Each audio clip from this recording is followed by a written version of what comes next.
Ladies and gentlemen, please welcome back John Quelch. Mesdames et messieurs, John Quelch de retour. All right, ladies and gentlemen, Bonjour, on va faire ça d'une façon très courte parce qu'on a tous faim. Nous parlons ici d'une croissance qui va pouvoir durer. En Afrique, comme on nous l'a dit, nous avons des croissances à 2 chiffres. Le PNB a doublé en quelques années. Comment ceci s'est-il traduit en termes d'emploi ou d'autres indicateurs de PNB? Tout d'abord, je vais demander à son Excellence Monsieur Akombase Akani de venir ici, le directeur de cabinet du président de la République du Gabon, Meksan Akombase. Bonjour. Nous parlons ici de développement inclusif. Je voudrais ici inclure la majorité de nos francophones et je vais donc parler en français. C'est une grande opportunité pour nous de parler de la question qui concerne l'exercice difficile de concilier les problématiques de développement, les problématiques d'aspiration forte des populations face aux questions de pauvreté, de nécessité en infrastructure, de santé, éducation, tout en préservant la nature, sans détruire et sans porter préjudice aux générations futures. Le cas du Gabon, il est spécifique dans le sens où, à l'instar des pays africains qui ont en moyenne depuis 10 ans des taux de croissance en moyenne de 5%. Et la vraie question est de se demander comment il peut encore subsister, malgré ces taux relativement importants, des déficits structurels en eau, en pauvreté, en électricité, en santé et en éducation. C'est un défi très important pour lequel, depuis 2009, Son Excellence Ali Bongo Ondimba, président de la République gabonaise, a compris la nécessité que le développement est crucial, qu'on ne peut pas continuer à élaborer des politiques basées uniquement sur les industries extractives.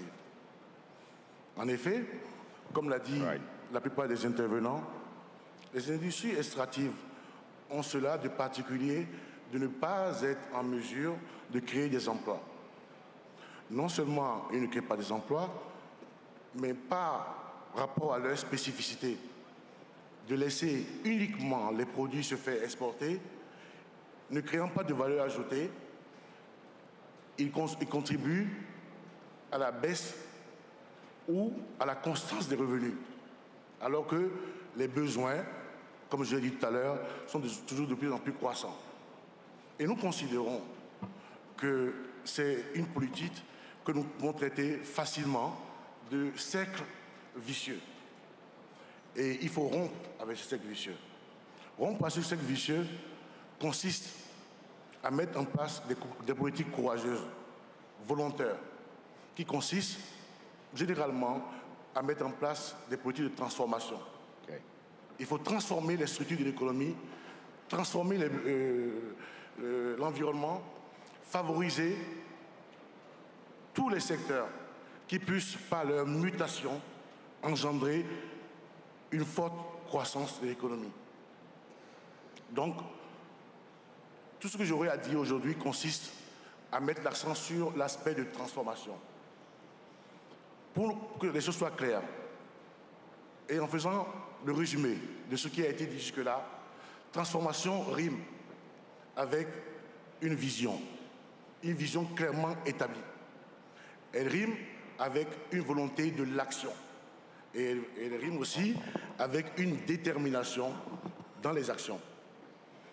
En un mot, pour parler de transformation, de soutenabilité et d'inclusivité de la population, nous avons des convictions.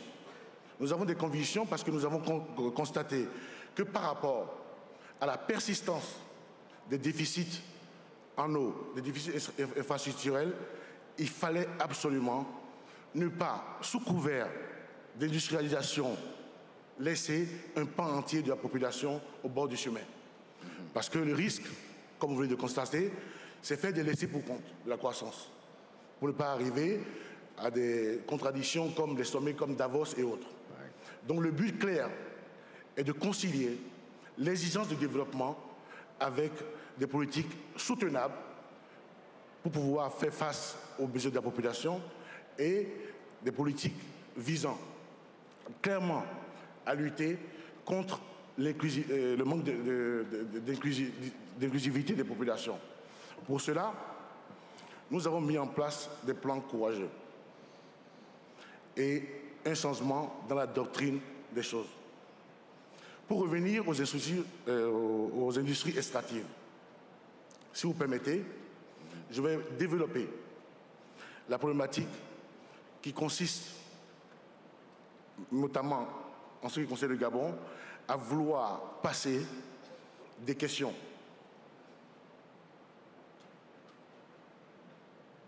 d'implication de politique qui se faisait comme avant, basée uniquement sur les industries extractives, à une politique vertueuse, basée sur la prise en compte de nos problématiques réelles. Je prendrai le cas du pétrole ou des mines. Nous savons tous que l'exploitation minière ne donne pas de ressources. Elle donne des ressources financières, mais ne donne pas de ressources permettant la croissance inclusive. Donc, nous prônons un cercle vertueux basé sur, d'abord, l'appropriation de nos politiques. Nous faisons des politiques qui ont, comme le disent les spécialistes, un content local absolu. Nous prenons des choix stratégiques de décision basés sur notre capacité à gérer les projets et leur donner un sens. Et pour être plus simple et plus clair, je prendrai l'exemple du palmier à huile au Gabon. Nous avons choisi le palmier à huile pour... May I hold you at this point because of the need Je crois qu'on a juste que 30 minutes. On reviendra à vous tout à l'heure. Je suis absolument désolé, mais je ne peux pas. Donc, Archel Lackey, le directeur de McKinsey au Nigeria, s'il vous plaît, au Nigeria, s'il vous plaît. Ce problème de l'écart entre cette croissance incroyable du PNB et le manque, encore une fois, en termes de durabilité, de développement durable. Qu'est-ce qui se passe, en fait ? Merci, John. Donc, comme nous le savons tous, nous avons une croissance de 5,5% annuelle les 10 dernières années. Mais malgré cela, nous avons seulement créé des emplois à raison des emplois stables au niveau de 5%. Donc, si vous pensez qu'il y a 10 ans, nous avions environ 70 millions d'emplois stables, c'est-à-dire des emplois avec des revenus réguliers, que vous soyez chauffeur ou que vous soyez enseignant ou que vous soyez un administratif. Aujourd'hui, nous avons 110, 120 millions d'emplois stables en Afrique sur une population d'1 milliard. Donc, nous avons regardé, si on regarde ce rapport que nous avons publié l'an dernier à l'occasion de l'Africa Forum, il y a des pays qui grandissent et qui croissent beaucoup plus vite, le Brésil, la Thaïlande, etc. Ils ont eu une croissance qui était de 3 à 4 fois plus rapide au niveau des emplois stables que nous en Afrique. Et la raison pourquoi il faut qu'on regarde ça, et le Premier ministre en a parlé aussi, nous nous sommes focalisés et nous avons certainement eu raison de le faire sur des secteurs qui créent la croissance. Et les secteurs qui créent la croissance sont les secteurs qui créent des emplois stables. Donc nous nous focalisons vraiment nous sommes vraiment focalisés sur les ressources et un tiers de notre croissance des 10 dernières années, ce sont là. Donc un tiers de notre croissance détruit les emplois. Donc on ne s'est pas assez focalisé sur les secteurs dont le panel précédent a parlé, comme l'agriculture. Donc pour les bonnes raisons, nous nous sommes focalisés sur différents éléments. Donc, comment pouvons-nous nous focaliser sur la création d'emplois? Donc, il faut vraiment regarder d'autres secteurs, la vente, l'agriculture, et vraiment avoir le bon environnement en place, avoir les bons financements en place, ça c'est crucial. On en a parlé ce matin, et vraiment développer le savoir-faire aussi. Donc, ce n'est pas, il faut vraiment qu'on ait une gouvernance en place et qu'on mette tout ça de façon à pouvoir avancer. Alors, Arthur, quel pays pour vous s'arrange le mieux? Qui c'est qui avance le mieux? On a parlé je viens de Rwanda, de la réunion annuelle, et vraiment, on a vu ce qui s'est passé au Rwanda, c'est extraordinaire. Ce sont des choses merveilleuses qu'on voit là, ce qu'ils ont réussi à faire. Et on a vu le président hier, et toute son équipe, vraiment, ils sont en train de sortir les gens de la pauvreté et de vraiment créer des emplois là. Si on regarde un pays comme le Nigeria, jusqu'à récemment, peu de choses se sont passées, mais maintenant, ils sont sur les bonnes voies. On parle de création d'emplois et on voit qu'ils commencent à mettre les bons mécanismes en place. La question, c'est est-ce que vous avez le bon plan au niveau local, la bonne vision, mais vraiment, ce qui compte vraiment, c'est l'exécution. Donc, au niveau gouvernemental et au niveau local, est-ce que vous avez le bon système en place? Donc, Zem, on va... Est-ce que, Zem, on va parler de l'Éthiopie? Est-ce qu'il y a plus au niveau africain que simplement l'économie? Qu'est-ce qui est vraiment critique pour vraiment avoir une croissance durable? Eh bien, tout d'abord, j'aimerais remercier Richard de nous avoir invités ici.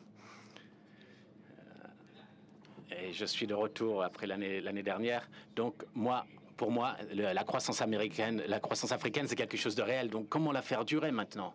Ça, c'est vraiment clé. Je le vois du point de vue des investisseurs, des banques d'investissement. Il y a 3 choses dont j'aimerais parler. Donc, premièrement, c'est la qualité de l'infrastructure. Après, ce sont les meneurs, le leadership. Et aussi, c'est le rôle des banques. Alors, l'inégalité des revenus. L'Afrique a fait beaucoup à ce niveau-là, mais beaucoup doit encore être fait au niveau de l'inégalité des revenus pour encourager la croissance encourageante qu'on a vue. D'un côté, on se dit, oui, ça va beaucoup mieux, considérant comment c'était avant. Mais si on regarde les mesures qui existent entre l'écart qui existe entre ceux qui ont et ceux qui n'ont pas, 6 des 10 pays les plus pauvres au monde sont africains. Donc il faut vraiment regarder ça. Il y a des mesures qu'on peut regarder. Comme je vous l'ai dit, je regarde avec des CEO et des gouvernements au travers de l'Afrique. Et du point de vue des investisseurs, c'est sûr que s'il y a le pétrole qui est là, on ira et quoi qu'il arrive. Mais toutes ces autres choses, toute la fabrication, le textile, etc., où il faut vraiment un investissement de base, les investisseurs regardent et cherchent la durabilité. Et est-ce que cette croissance est durable? Est-ce qu'il n'y a pas des risques de conflits sociaux ou de conflits, autres conflits? Donc, l'inégalité des revenus c'est vraiment une question de premier plan en Afrique. Ensuite, c'est le leadership aussi qui compte. Et je sais qu'on a parlé du leadership ici, mais une fois encore, j'aimerais voir ça, regarder ça du point de vue de l'investisseur. Et un exemple, il y a une relation directe entre les bons leaders et la croissance économique. Et je vais vous donner 2 exemples, en Afrique et ailleurs. Les 2 pays que je connais bien, un c'est le Rwanda. Donc, on en a parlé, on a vu le président hier et on travaille avec le gouvernement rwandais depuis plusieurs mois maintenant et j'ai eu l'opportunité d'interagir avec ce gouvernement et la vision et la détermination qu'ils ont est extraordinaire. Et il n'y a pas de surprise que le Rwanda soit un des top performers dans le monde et pas seulement en Afrique. Et l'autre pays que je connais bien, évidemment, c'est l'Éthiopie. Et une fois encore, ce n'est pas une coïncidence que ces 2 pays ont eu les meilleures économies en Afrique au cours des 10 dernières années. L'Éthiopie a grandi de 10,5% en moyenne par an au cours des 10 dernières années. Et donc, ça, c'est vraiment au niveau des leaders. Et le FDI, c'est crucial pour l'Afrique. Aucun pays n'a grandi sans le FDI dans le monde. Moi, j'ai grandi en Amérique et on dit toujours l'Afrique, on a toujours dit l'Afrique doit faire mieux. Et pour le FDI, il y a 52 milliards de dollars qui sont arrivés en Afrique, et avec une croissance de 5,5%. Mais il y a encore beaucoup de chemin à parcourir pour qu'on arrive aux chiffres de la Chine, de l'Inde, etc. Donc, si on regarde le secteur privé africain, la transformation de l'Afrique va arriver si on continue à développer le secteur privé africain et pas seulement attendre le FDI. Donc, il faut vraiment qu'il y ait des liens, que les investisseurs étrangers arrivent en Afrique et qu'il y ait des partenariats avec les sociétés en Afrique et les gouvernements en Afrique. Et bon, on a vraiment très peu de temps, mais il faut vraiment se focaliser là-dessus. L'inégalité des revenus, un bon leadership et attirer le FDI. Et donc là, je crois qu'on va vraiment arriver à une croissance durable qui sur le long terme. Eh bien, merci beaucoup. Et notre dernier panéliste, c'est Fatala Guelmassi, qui est le secrétaire général de l'Union pour la Méditerranée au Maroc. Fatala, donc les trois éléments dont Zen a parlé, est-ce que ça vous parle? Est-ce que c'est vraiment ça que vous voyez aussi comme priorité? Et se débarrasser de la pauvreté, le leadership et le FDI, est-ce que c'est ça qui va vraiment permettre la croissance sur le long terme en Afrique? Oui, absolument, je suis tout à fait d'accord. Donc je vais parler en français. Je suis d'accord non seulement avec ce que je viens d'entendre, mais plus globalement avec ce que j'ai entendu depuis hier. Vraiment avec des interventions tout à fait remarquables. Et merci beaucoup, Richard, pour l'occasion de me permettre d'entendre tant de bonnes analyses. Je crois que si je devais illustrer un petit peu mes propos, je les illustrerais à travers un triangle qui se veut vertueux. Le premier angle, c'est celui de leadership. Je crois que je n'innove pas en prononçant ces paroles, mais simplement, je voudrais dire que ce leadership, qui est également accompagné d'un très fort engagement, qui doit nécessairement être accompagné du suivi, de l'évaluation, de l'ajustement, car nous vivons dans un monde où les transformations sont très rapides. Et par conséquent, autant la planification stratégique, non pas au sens dirigiste du terme, mais au sens stratégique du terme, est importante, autant la capacité d'adaptation et d'ajustement par rapport aux évolutions des conjonctures nationale, régionale, internationale est importante. Et c'est là où le leadership prend sa pleine entière. Et je voudrais, d'ailleurs, si vous me le permettez, dire combien je suis admiratif de ce que j'ai pu observer ici au Gabon comme développement économique, stratégique, et vraiment toutes mes félicitations.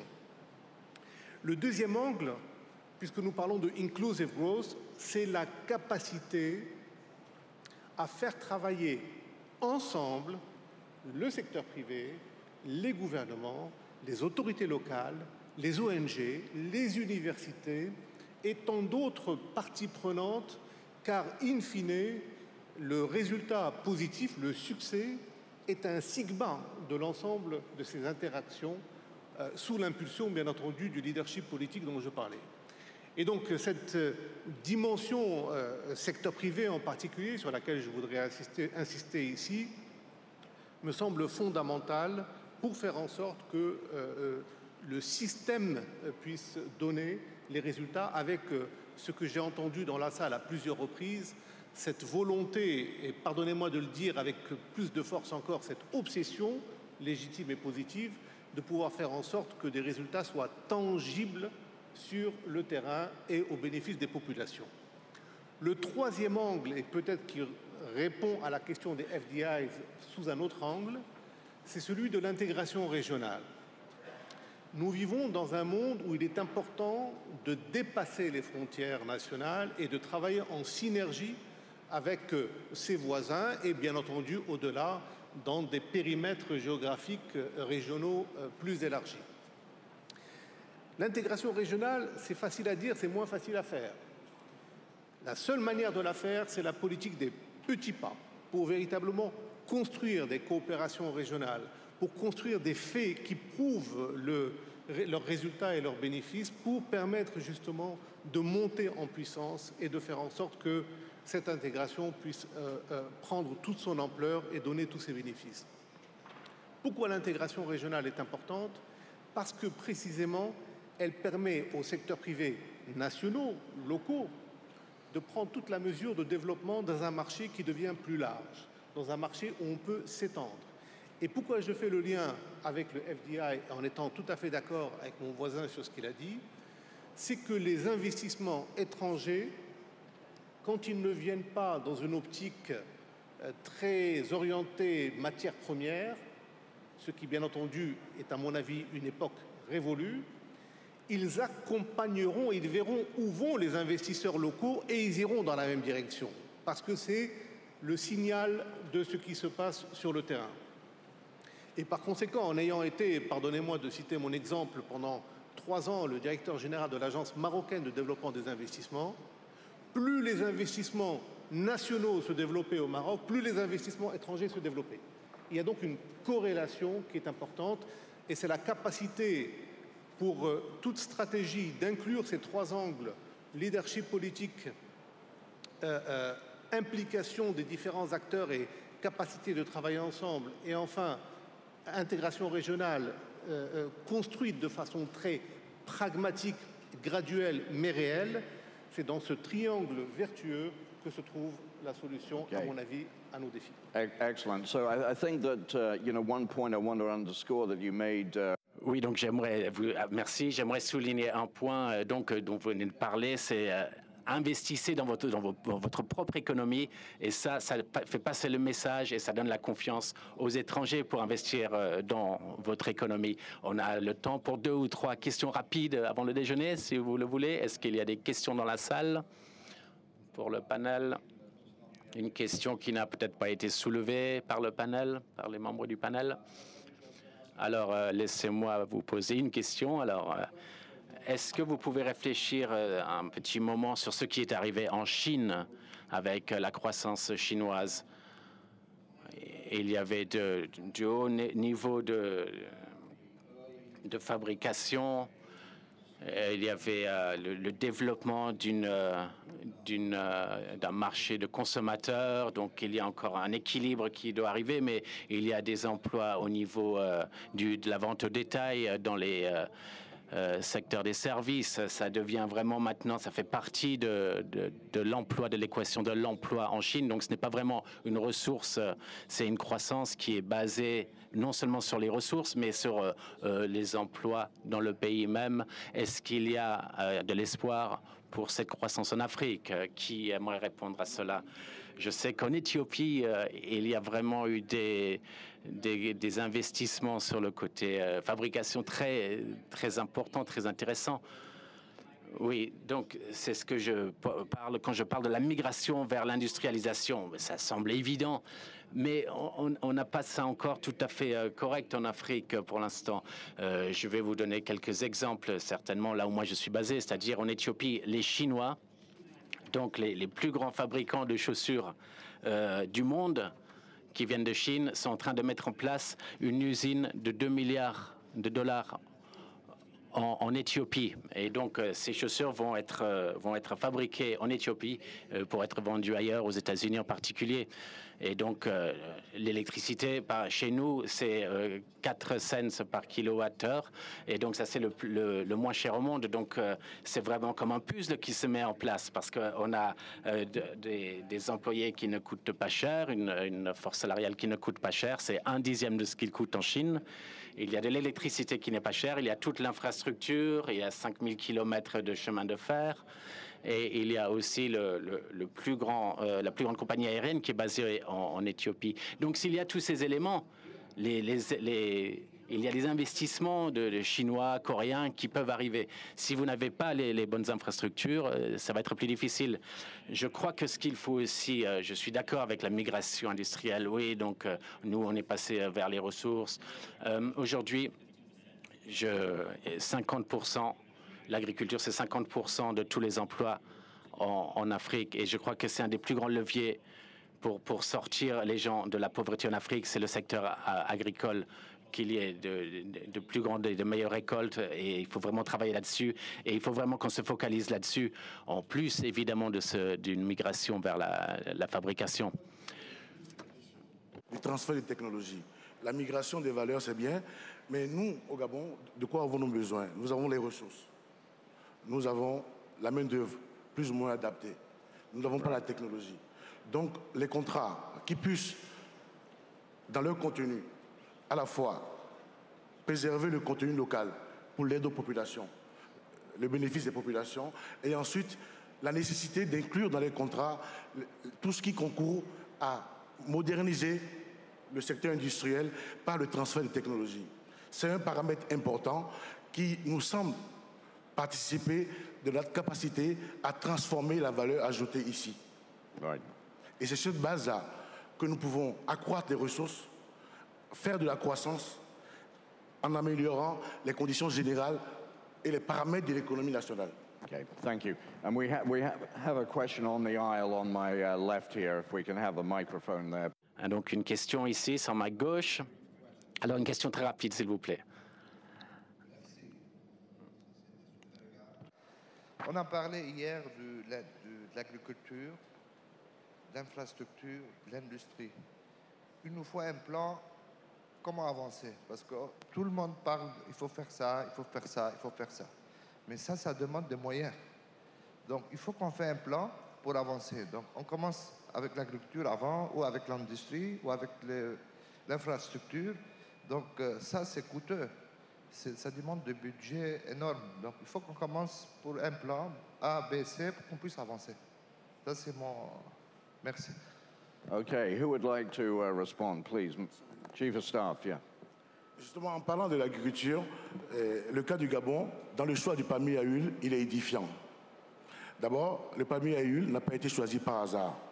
Nous avons en moyenne 4 fois plus de recettes que les pays qui produisent du palmier à huile. Ça veut dire que le Gabon a un avantage comparatif absolu en matière de production de palmier à huile. Ça, c'est un acquis. Donc, dans les choix de stratégie de développement, il faut que les dirigeants aient la responsabilité de faire une étude à la fois qualitative et quantitative des paramètres fondamentaux de leur économie, pour pouvoir mettre en place des politiques qui ne sont pas soumises à la volatilité des cours, à la volatilité de la demande ni de l'offre. Ça veut dire que quand nous avons décidé de faire du palmier à huile au Gabon, nous savions exactement ce que nous faisons. Nous savons que nous avons une main-d'œuvre qui n'est pas très adaptée et qui est un peu plus chère par rapport à la sous-région, mais nous avons néanmoins voulu le faire parce que nous savons que le nombre élevé de recettes que nous avons peut compenser le déficit comment dirais-je, peut compenser le prix très élevé de la masse salariale chez nous. Mais en plus de ça, nous avons choisi un partenaire spécialisé. Un partenaire qui peut utiliser les avantages comparatifs absolus de production pour faire du leverage. Aujourd'hui, quand vous avez du palmier à huile planté, tous les investisseurs viennent. Donc la question n'est plus la question des moyens. La question, c'est la question des idées fécondes, des idées qui sont adaptées aux réalités de nos populations et à la réalité de notre pays.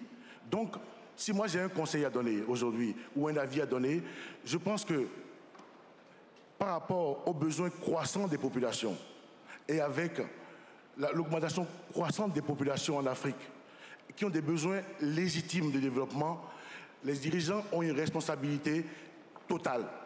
Ils ont la responsabilité de produire des solutions, pas des choix adaptés, des choix qui ne relèvent pas des choix de multinationales, des choix qui ne relèvent pas de la coopération, des choix qui sont dus et créés par les valeurs endogènes de nos sociétés. Okay. All right, thank you, thank you. Before we... Donc, merci. Avant de remercier le panel, tout d'abord, le déjeuner va être à côté d'ici, dans la tente du Marketplace. À 3h, 15h précises, nous allons commencer l'atelier. Nous allons commencer les ateliers, donc à 15h précises. Ne les ratez sous aucun prétexte parce que ça va être quelque chose de vraiment important sur ces 3 jours. Et ce soir, bien entendu, il y aura le concert et le networking avec Youssou N'Dour. Donc, merci à vous tous qui êtes restés avec nous tout au long de ce programme qui a été un peu plus long que prévu et nous remercions tous le panel. Merci, messieurs.